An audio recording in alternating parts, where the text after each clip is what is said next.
Joala ma Uhuru Business Park e boma ma Kisumu koro puoyo okang' ma chiro osegoyo kotenore kod weche mag ohala ma yande neno midhiero mopogore opogore. Jafwambo marwa Millicent Adhiambo nigi ler mar wachni. Kuom kinde ywak maka kod kacha ne mienjo bang' ne yawo chiro ma Uhuru Business Park mane oger manyien e boma ma Kisumu higni 3 mokalo. Mae chal mar chiro ma Uhuru Business Park gie sani. Stonde medo gerore manyiso ni kwan johala mamedo dhi e chiro no mondo tim ohala dhi malo. Johala mopogore kamoting'o mag magawa nyalo buonjo matin nikech sani jonyiewo donjo moromo moloyo kaka chon. Chien kucho no waywak ahinya nikech ler ne onge, pi ne onge maber, customers ne onge, lakini gi seche makamagi wan wadhi mbele gi tich kendo tich ok dhi marach ahinya kaka chon mbele ni kucho chien kucho no wan gi shida, ibiro gi chiemo itedo iketa kanyo chuni ting'o chiemo idogo ot.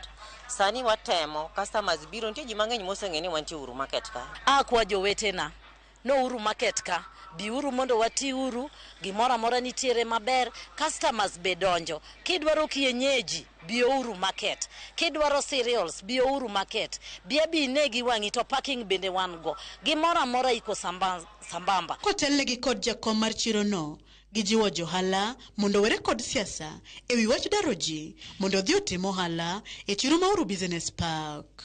Ji manonego bed ni donjo ka ne en karibu ji 3,000, but kwa sani approximately ma wan go on about ji 600 wala 700. Gima kwayo johala ma Kisumu giwe luor gibed gini gidwa timo ohala.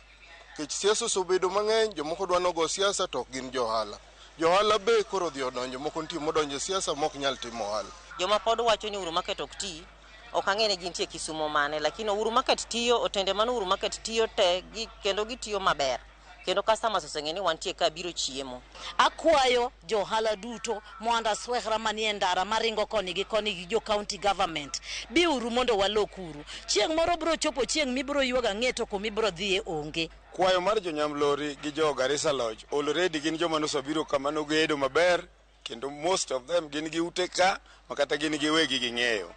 Akwayo gi duol mamuol ng'amo magi ot onge, gin gi wegi gi jipanga mondo gibi uru mondo wati mondo telo bed mondo Uhuru Market obed gimoro. Kwayo gi ne sirikand county koteno kod bero yore ohala machiro ma Uhuru Business Park mane gedo mare ne omuonyo omenda mar $800,000 chalo kamae. Akwayo county government ni kik giluor pango town.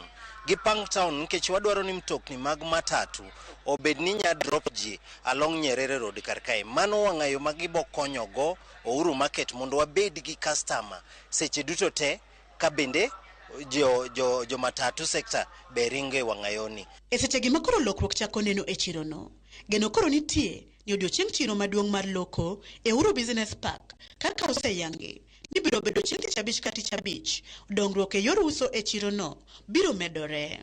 Millicent Adhiambo, Ramogi TV, Kisumu County.